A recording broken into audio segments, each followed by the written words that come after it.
नमस्कार दोस्तों PCS academy में मैं आप सभी लोगों का स्वागत करता हूं। और दोस्तों, हम लोगों की यूपी पीसीएस मेंस की आंसर राइटिंग की सीरीज़ चल रही थी यूपी पीसीएस मेंस 2020 के लिए। तो उसी सीरीज़ में अभी तक हम लोगों ने 215 नंबर पार्ट तक देख ली 207 नंबर पार्ट तक देख लिए थे। आज हम लोग 208 नंबर पार्ट को देखेंगे। प्रत्येक पार्ट में हम लोग क्या करते हैं, ठीक है, ये 208 नहीं 108 है, तो 108 नंबर पार्ट तक आज हम लोग देखेंगे। ठीक है, इसमें आपका क्या है कि जैसे दो प्रश्नों को देखते हैं। एक आपका स्टैटिक जीएस का क्वेश्चन होता है, एक आपका करंट अफेयर का प्रश्न होता है। ठीक है, तो आज की डेट में दोस्तों जो प्रश्न है, पेपर सेकंड का प्रश्न है, प्रश्न संख्या 215 है और 200 शब्द सीमा में इस प्रश्न को आप लोगों को लिखना है। देखिए, जो प्रश्न है, प्रश्न को लिखने से पहले वही सावधानियां कि जैसे जो ग्रामर की गलतियां हैं वो आपसे नहीं होनी चाहिए, स्वच्छता होनी चाहिए आपके प्रश्न में, काटापीटी या ओवरलैपिंग नहीं होनी चाहिए। इसके साथ में जो अच्छे शब्द हैं, अच्छे कीवर्ड हैं, उनको आप अंडरलाइन करने का प्रयास करिए। इसके साथ में अन्य चीज़ें भी हैं कि जैसे जो भी चीज़ें हैं, जो इंट्रोडक्शन पार्ट है, बॉडी पार्ट है, कंक्लूजन पार्ट है, तो तीनों में एक एक कोटेशन, कविता, श्लोक, मूवी के गीत, बोल, इन सारी चीज़ों को ऐड करिए और कुछ डायग्राम, डेटा, इन सारी चीज़ों का भी प्रयोग करिए। अच्छे से इस प्रश्न को आप लोग लिखने का प्रयास करिए। जो प्रश्न है, प्रश्न को आइए देखते हैं। 215 नंबर क्वेश्चन है, 200 शब्द में आप लोगों को लिखना है। ठीक है, जितनी शब्द सीमा में आपसे कहा जाए उतनी ही शब्द सीमा में आप लोगों को लिखना है। प्रश्न को देखते हैं। भारतीय संविधान के अनुच्छेद 32 के महत्व पर टिप्पणी करना है।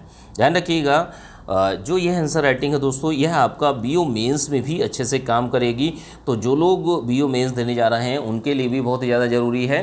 ठीक है, इसकी पीडीएफ यूपी पीसीएस मेंस के ग्रुप में और बीओ मेंस के ग्रुप में मिल जाएगी। तो जो लोग भी अपना जो पेड ग्रुप चल रहे हैं, ज्वाइन करना चाहते हैं, इच्छुक हैं, तो कर सकते हैं। ये नंबर है 9140085178 पर मैसेज कर सकते हैं। ठीक है, चलिए प्रश्न को देखते हैं। जो आर्टिकल 32 अनुच्छेद 32 है, उसके महत्व पर टिप्पणी करनी है। तो देखिए, अनुच्छेद 32 जो है, संवैधानिक उपचारों का अधिकार कहा जाता है। संवैधानिक उपचारों का अधिकार जो कि मूल अधिकारों जो प्रदान किए गए हैं नागरिकों को, उन्हीं से संबंधित है। ठीक है, संवैधानिक उपचारों के अधिकार जो आर्टिकल है, अनुच्छेद 32 है, वो आपके फंडामेंटल राइट्स की रक्षा करता है। मौलिक अधिकारों का यह रक्षक माना जाता है, सर्वोच्च न्यायालय को घोषित किया गया है। अब मौलिक अधिकारों की रक्षा के लिए सर्वोच्च न्यायालय क्या करता है? समय समय पर रिटें जारी करता है।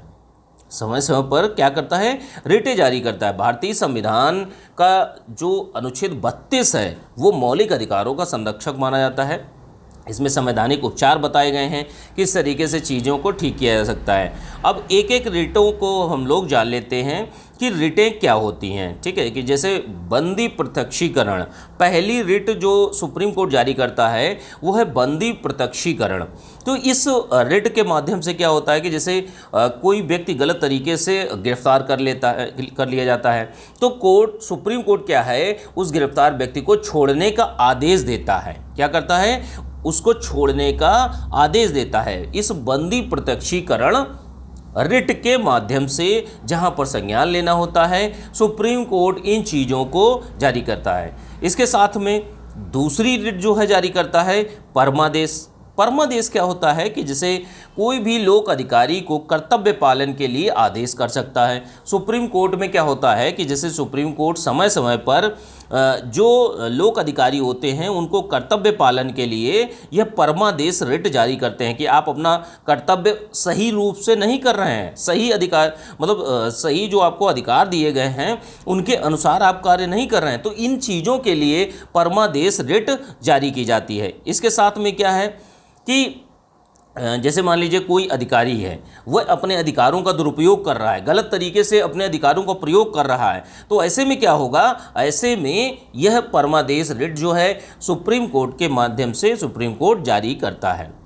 अगली रिट कौन सी है? अगली रिट है प्रतिषेध। तो देखिए, प्रतिषेध रिट क्या होती है कि जैसे जितने भी सुप्रीम कोर्ट के अधीनस्थ न्यायालय होते हैं, जितने भी इससे सुप्रीम कोर्ट के नीचे जितने भी न्यायालय होते हैं, तो उनकी कार्रवाई, मान लीजिए किसी कारणवश सुप्रीम कोर्ट को लगता है कि इनकी कार्रवाई को रोका जाना चाहिए, तो अधीनस्थ न्यायालयों की कार्यवाही रोकने का आदेश जो है इस प्रतिषेध रिट को तब जारी किया जाता है। किसके द्वारा जारी किया जाता है?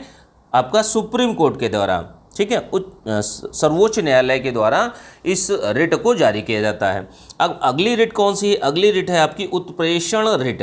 उत्प्रेषण रिट के माध्यम से क्या होता है कि जैसे जो सर्वोच्च न्यायालय हैं उसके अधीनस्थ न्यायालय, जैसे मान लीजिए सर्वोच्च न्यायालय दिल्ली में है, ठीक है, अब लखनऊ खंडपीठ में कोई वाद चल रहा है, कोई केस चल रहा है। अब उस केस को सुप्रीम कोर्ट को लगता है कि भाई ये केस दिल्ली बुलाया जाना चाहिए, तो वो क्या करेगा कि इस केस को मंगवा लेता है, अपने पास में ट्रांसफ़र करा लेता है कि भाई ये केस अब हम देखेंगे, आप रहने दीजिए।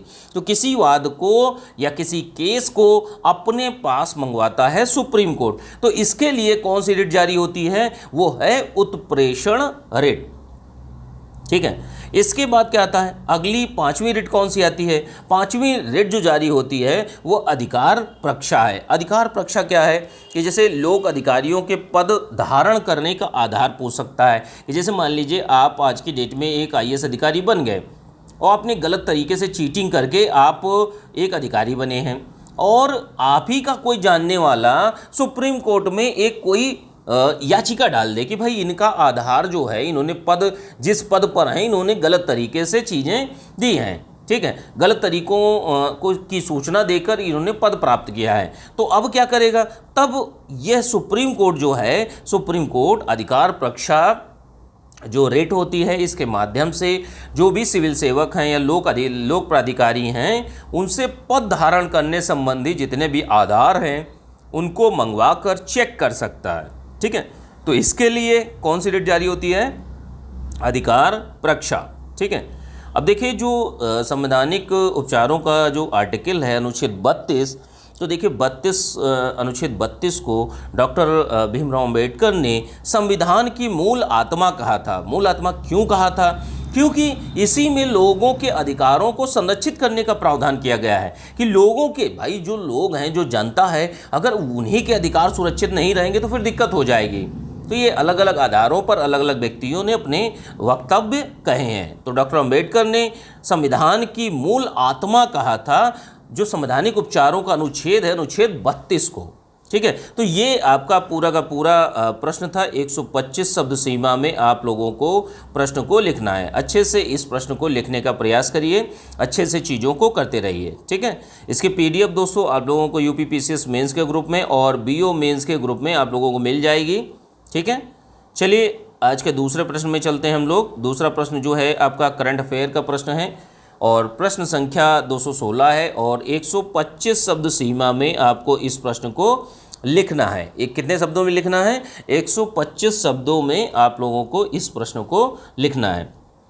तो प्रश्न को लिखने से पहले वही सावधानियां कि जैसे जो ग्रामर की गलतियां हैं वो आपसे नहीं होनी चाहिए। जो इंट्रोडक्शन पार्ट है, बॉडी पार्ट है, कंक्लूजन पार्ट है, तो तीनों में एक एक कोटेशन, कविता, श्लोक, मूवी के गीत, बोल, इन सारी चीज़ों को ऐड कर सकते हैं और अपने उत्तर को बेहतर बना सकते हैं। इसके साथ में आपके उत्तर में स्वच्छता होनी चाहिए, ज़्यादा ओवर राइटिंग नहीं होनी चाहिए, काटापीटी नहीं होनी चाहिए। इन सारी चीज़ों को ध्यान रखना है। कुछ डायग्राम, फ्लो चार्ट के माध्यम से चीज़ों को बता सकते हैं। इसके साथ में जैसे मान लीजिए अगर आपको नहीं भी आता है या कुछ चीज़ें हैं कि आपको समय नहीं मिल रहा है, तो आपसे प्रश्न ये पूछा गया मृदा स्वास्थ्य कार्ड योजना के पर प्रकाश डालिए, तो आपको क्या करना है कि जब समय नहीं बच रहा है तो आप फ्लो चार्ट ही बनाकर छोड़ दीजिए, फ्लो चार्ट ही बनाकर छोड़ दीजिए आप, ठीक है। इसमें भी आपको नंबर मिल जाएंगे क्योंकि मेन पॉइंट्स तो यही हैं, इन्हीं को आप बड़ा करके लिख रहे हैं।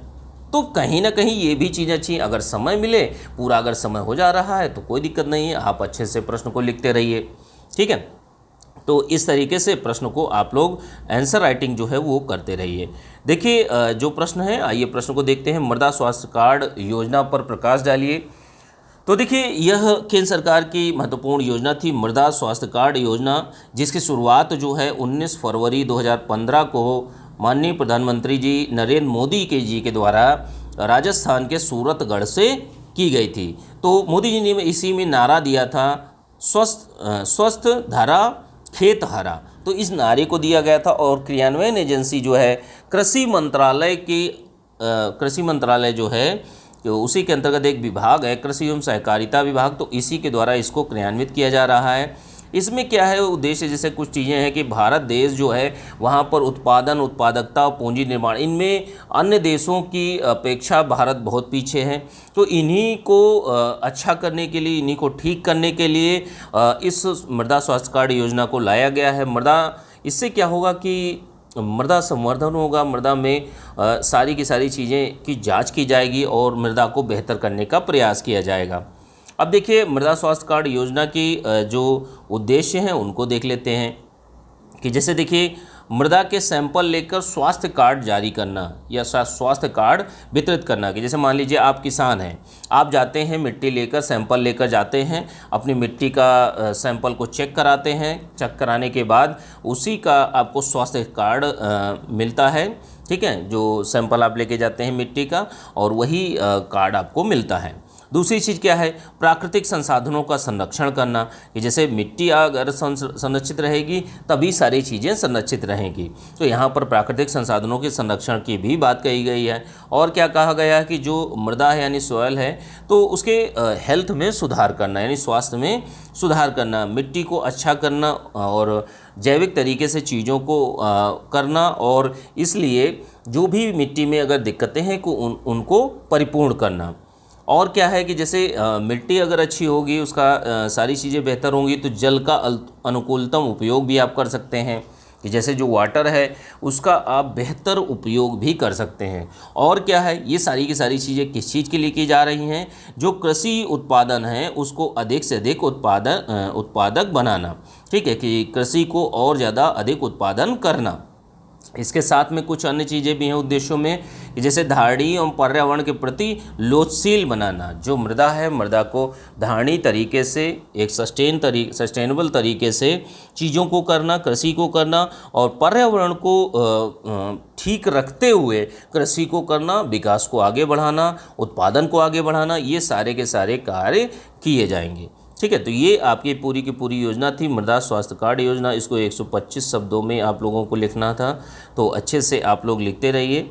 और इसकी PDF BO मेंस के ग्रुप में, UP PCS मेंस के ग्रुप में आप लोगों को मिल जाएगी। तो जो लोग भी पेड ग्रुप ज्वाइन करना चाहते हैं तो ज्वाइन कर सकते हैं। यह नंबर है, यह आपकी इच्छा के ऊपर डिपेंड करता है, ठीक है, कोई जोर जबरदस्ती नहीं है, आपको ठीक लगता है तो ज्वाइन कीजिए, ठीक है। तो ये नंबर है 9140085178 पर मैसेज कर सकते हैं, ठीक है। चलिए ठीक है, थैंक यू देखने के लिए।